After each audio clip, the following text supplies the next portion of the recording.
Hello everyone, আসসালামু আলাইকুম। আশা করি সবাই ভালো আছেন। বেশ কিছুদিন যাবৎ আমার চিকেন বিরিয়ানি খেতে ইচ্ছে করছিল, তো ভাবলাম কেন না এই রেসিপিটা আপনাদের সাথে শেয়ার করা যাক। তো চলেন দেখে নিই কীভাবে এই মজাদার স্বাদে চিকেন বিরিয়ানি তৈরি করলাম। সর্বপ্রথম আমি একটি ফ্রাই প্যানে আগে থেকে তেল গরম করে নিয়েছি এবং এতে বেশ কিছু পরিমাণে পেঁয়াজ কুচি দিয়ে দিব।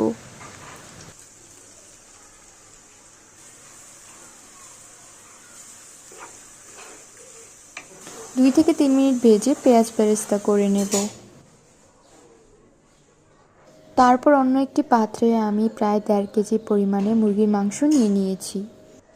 এখন আমি দিয়ে দিব বিরিয়ানির মশলা, সাথে দিয়ে দিব টমেটো পেস্ট এবং বাদাম বাটা। টমেটো পেস্ট এবং বাদাম বাটা আগে থেকে মিক্স করে নিয়েছি। আচ্ছা, বাদাম বাটার মধ্যে এখানে রয়েছে কাজু বাদাম, পেস্তা বাদাম এবং চীনা বাদাম। তারপর দিয়ে দিব বাটা মশলা। তো বাটা মশলার মধ্যে রয়েছে কিশমিশ বাটা, জৈত্রিক জায়ফল বাটা, পোস্ত দানা বাটা এবং জিরা বাটা। এখানে শুধু কিশমিশ বাটা আমি 2 টেবিল চামচের মতো নিয়ে নিয়েছি, আর বাকি সব 1 টেবিল চামচ করে। জৈত্রিক এবং জায়ফল খুবই সামান্য পরিমাণে নিয়েছি, যেমন হাফ হাফ করে। তারপর দিয়ে দিব স্বাদ মতো লবণ এবং লাল মরিচের গুঁড়ো। তারপর দিয়ে দিব এখানে 2টি বড় এলাচ এবং ছোট এলাচ ও দারুচিনি। 1 চা চামচের মতো এখানে আমি গোলমরিচের গুঁড়ো দিয়ে দিব এবং সাথে হাফ কাপের মতো টক দই দিয়ে দিব।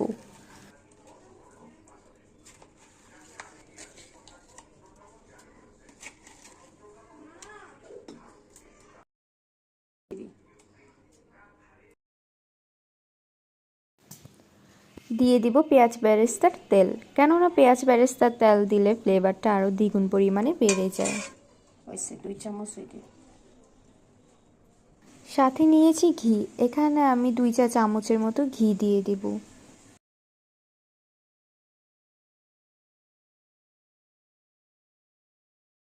এখন আমি এই মশলাগুলোকে এই মাংসের সাথে ভালো মতো মাখিয়ে নিব।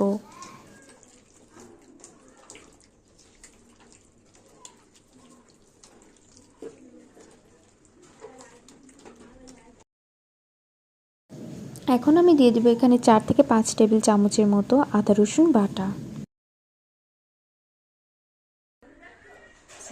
তারপর আবারও ভালো মতো মাখিয়ে নিব এবং নর্মাল টেম্পারেচারে রেখে দিব 1 ঘন্টার জন্য।